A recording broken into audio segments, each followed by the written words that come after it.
ngo abana babigeme bashika ibihumbi 4 nibo bagiye kudandazwa mu bihugu vyo hanze kuva mu mwaka wa 2015 gushika muri uyu mwaka wa 2018. Ivyo bikavugwa na Jacques Nshimirimana arongoye urunani FENADEB. Muti mbega none ubwo rudandaza rugenda gute? Abo bana bacahe baba bagiye hehe?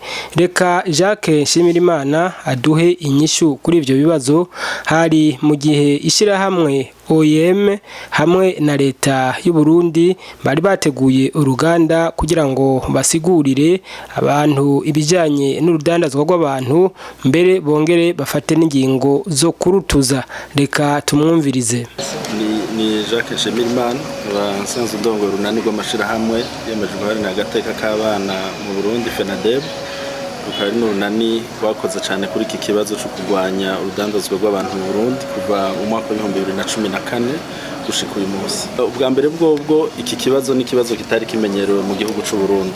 Kugira ngo ubwire umurundi yuko umuntu ashobora kugurisha uwundi byafashe igihe kinini cyane. Benshi badufata nk'abantu badakwije, badufata ukutariko, kumbure hari nabigeze kubifata yuko umengo ni kibazo twoba turiko tuzana mu Burundi kidasanzwe kihari, ariko twaba dufise amakuru akwiye yuko urudandazo rw'abantu ruhari mu Burundi, kuko ababikoze ngaye wacu mu Burundi bari baje bava mu gihugu kibanyi ca Kongo.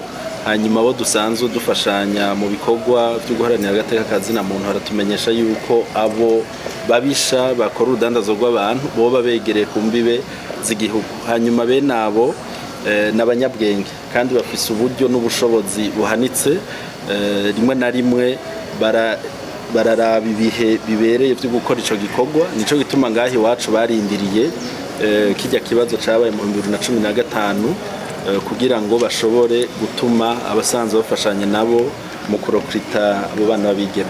Rero twari tubizi, nico gituma twavugije induru hakiri kare, kandi tugira n'Imana induru twavugije irumvigwa. Leta y'u Burundi irafata mu minwe ico kibazo kuva mu kwezi kwa gatandatu mu 2016 aho hahagaritswe amashirahamwe yakora ico gikorwa cyo kurokrita abana babigeme. Ariko ivyo bikaba vyabaye hari igitigiri kinini c'abana babigeme kimaze kujanwa mu bihugu vy'Abarabu.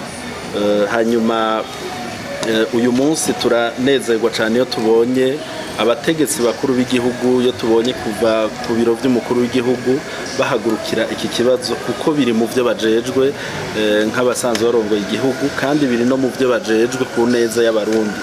Rero twebwe mu mashirahamwe asanzwe akurikiranira hafi iki kibazo c'urudandazo rw'abantu n'umunezero ntangere. Yabivuze icegera ca mbere c'umukuru w'igihugu avuga yuko umukuru w'igihugu yasavye yuko iki kibazo cotorerwa umuti burundu. Ivyo turabishima kandi turabigamburuka, kandi turiteguye cyane gufashanya nabo mu kugwanya aka kabi kabishe ku rudandazo rw'abantu.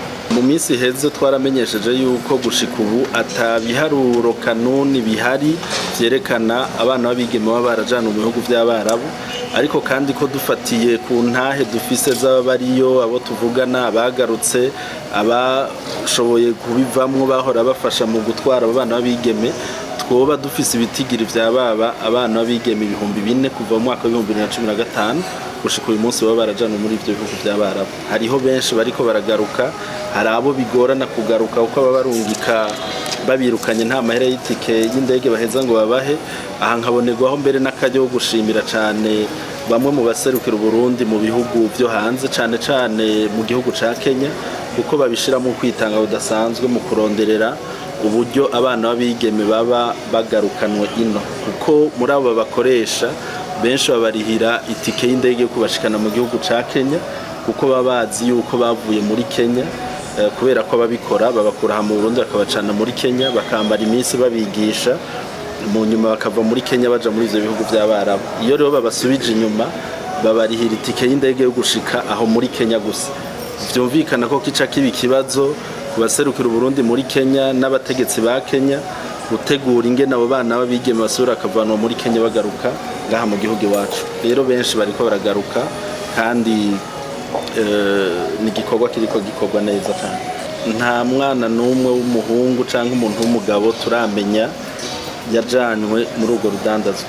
bisigura yuko nabo birahaba mugabo muri iki kiza caduteye kuva tugiye mu bibazo vya politike mu 2015 abakora urudandazo rw'abantu bakoreye cyane ku bana babigeme. Intara zari zibangamiwe mu myaka 2015-2016 zari intara za Muramvya, Gitega, Rumonge hamwe n'intara ya Muyinga, ariko uyu munsi twavuga yuko intara zose ico kibazo kizikorako, kuko iyo tubonye abavuye muri ivyo bihugu bagaruka usanga harimo abava mu ntara zitandukanye mu biburere bwose bw'igihugu c'u Burundi. Arico gituma uyu munsi twavuga ko ico kibazo kiraje ishinga intara zose z'u Burundi.